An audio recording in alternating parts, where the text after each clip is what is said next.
honest assessment of Javon Kinlaw. Okay. I'm going to put it like this. To me, he has been the defensive tackle version of Deion Jordan in camp. Deion Jordan looks impressive. If you look at him, he's tall, he's fast, he's explosive, he looks athletic. And then you watch him play and he doesn't win as a pass rusher. Doesn't win. I don't know why. It seems like I can tell you why. He had all this success in high school and college, pure athleticism, overpowering people, or just outclassing them with speed and explosiveness, to the point where he never really had to develop his craft like Nick Bosa did. Gets in the league, realizes that's not going to work anymore. He could physically outclass offensive tackles in the Pac-12, but not the NFL. And what do you do from there? That doesn't mean you're necessarily screwed in the NFL. It just means you got to rededicate yourself to your craft and figure out a plan to succeed. And clearly for Deion Jordan, he never did. He couldn't mentally or whatever get over the fact that he wasn't physically superior to his competition anymore. I'm not saying Javon Kinlaw is going to have that response.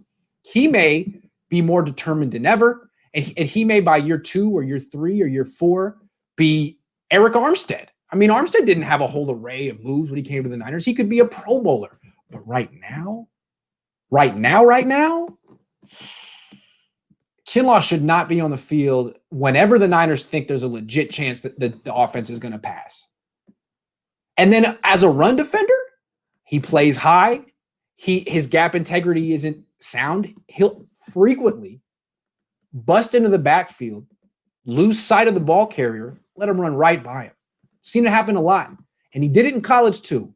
So he's 6'5", 320. He's a project. He's athletic. But Deion Jordan was big and athletic and a project.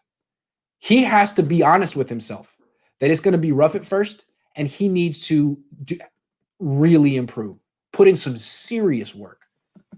Maybe he will. Maybe because he has the talent, if he works and practices, to figure it out and put it together, just like Eric Armstead. Eric Armstead is very smart. He persevered, and look at him now. So we'll see about Kinlaw.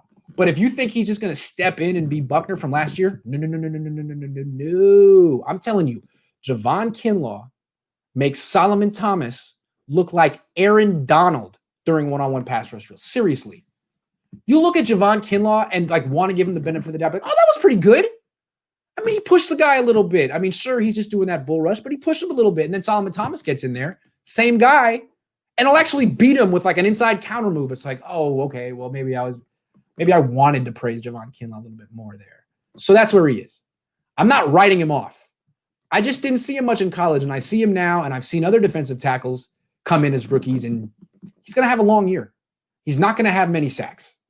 As a rookie, he'll have 3, maybe 4, maybe 5 if quarterbacks just run into him. He's going to be a guy who figures it out slowly. I mean, that's not a bad thing.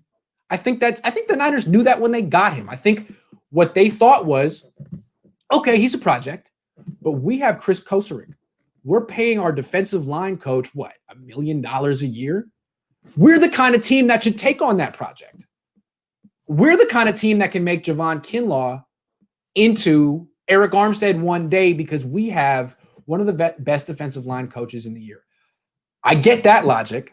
I just don't know if I really believe in Chris Kosurik like the Niners do. I mean, who did he ever develop? Did he develop Ndamukong Suh in Detroit? No. Suh was good before he got there. Plus, he was a disappointment in Detroit. I mean, he takes plays off. He's a coach killer. Did he develop Nick Fairley? No. Did he develop Cliff Averill? No. Kyle Vanden Bosch? No. So, look, if the Niners had Jim Tom Sula, who is an abysmal head coach, but the best D-line coach in the league with a track record of developing mid to late round projects into productive starters. Ray McDonald, Ricky Jean-Francois, Isaac Sopo. He's done it. Chris Kosurik has it. So I think some of this is you could put on Kinlaw. But really, Kinlaw is just living up to his scouting report right now. I think a lot of it is, a lot of it is maybe Kosterick being a little overhyped, or Kosterick just not having that much time to work with him. No OTAs, no mini camp, 2 weeks in camp. So give Kosterick a little time. I'm not going to say Kosterick's overhyped. I don't know him that well.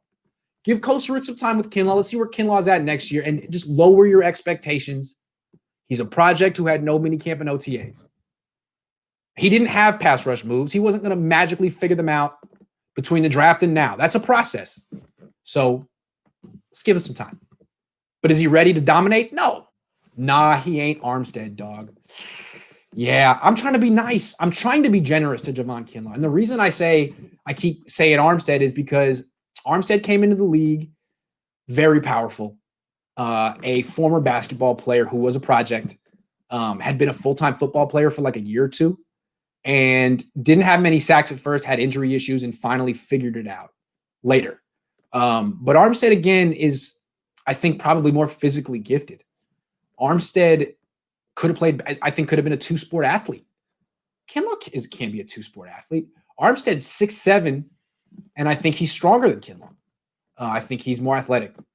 Armstead was almost as athletic as DeForest Buckner. Anyway, good point. Why even do that project that high in the draft? Why not get someone better? Hey, that's what I would have done. Look, if they had gotten Derek Brown, the defensive tackle who went ahead of Javon Kinlaw, great. That guy's a stud, not a project. That guy's a beast.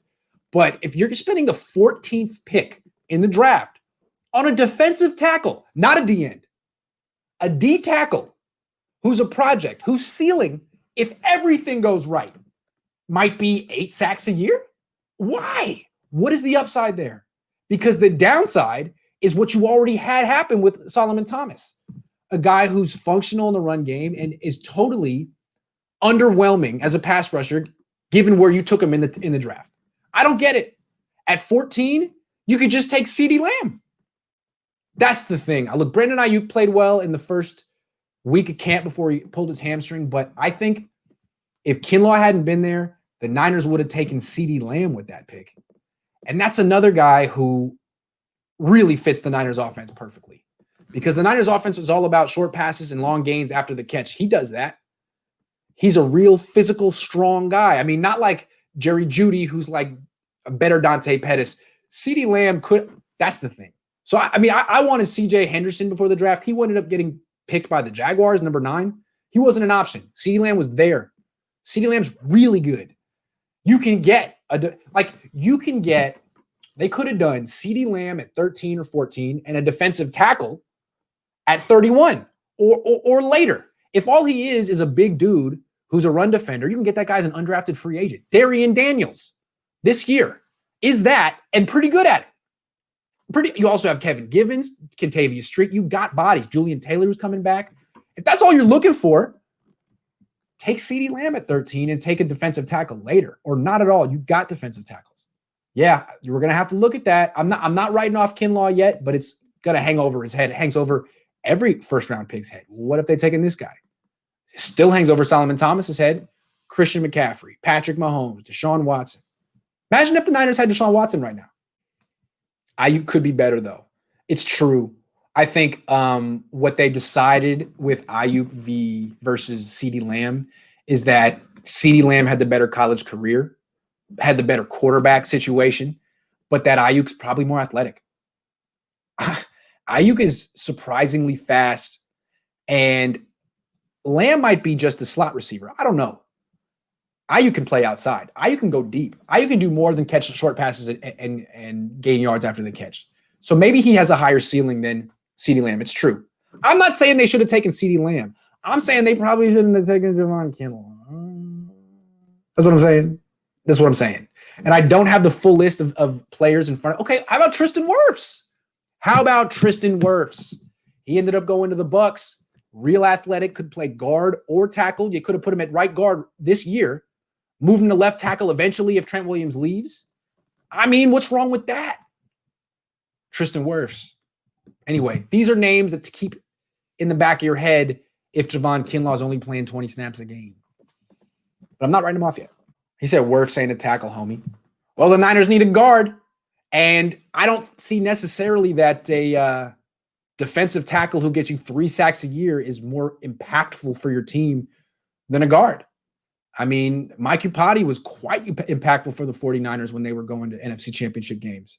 So I don't pretend to be an expert on Tristan Wirfs, but I think it's probably possible that he's going to end up being a better player than Javon Kinlaw, better athlete. A defensive tackle at 13? He said, hold on. A guard at 13, though? A defensive tackle at 13, though? I mean, if you're choosing between a D tackle who's a 2-down player and may give you 4 sacks a season between a guard who probably maybe can kick out to tackle in a few years, I'm taking the guard.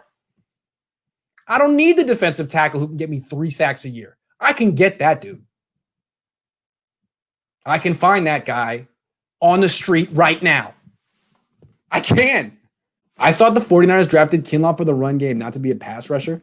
That's what people said when Solomon Thomas started showing that he was a bust. Well, they wanted him for his run defense. No. If you draft a defensive lineman with a top 15 pick, you want sacks. You're hoping for production in the passing game. Otherwise, you're waiting until round 3, 4, 5, 6 to get some 2-down player who doesn't make it's a passing league.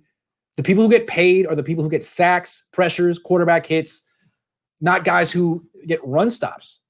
So that's not good enough. Not when you take him with the 15th pick. Dude says Lamb could easily play outside in this offense. They run enough tight splits where it ain't an issue. Yeah, man. Look, I don't know who they should have taken. Tristan Wirfs, Javon Kinlaw, or CeeDee Lamb. We'll see. But I think probably Kinlaw should have been the 3rd choice just after seeing him in person. And if it's true that CeeDee Lamb can play outside and do all these things, I don't know. It's a tough one because Ayuk did look good. I don't know the right answer. I'm leaning Wirfs just because I've seen Tom Compton in person, and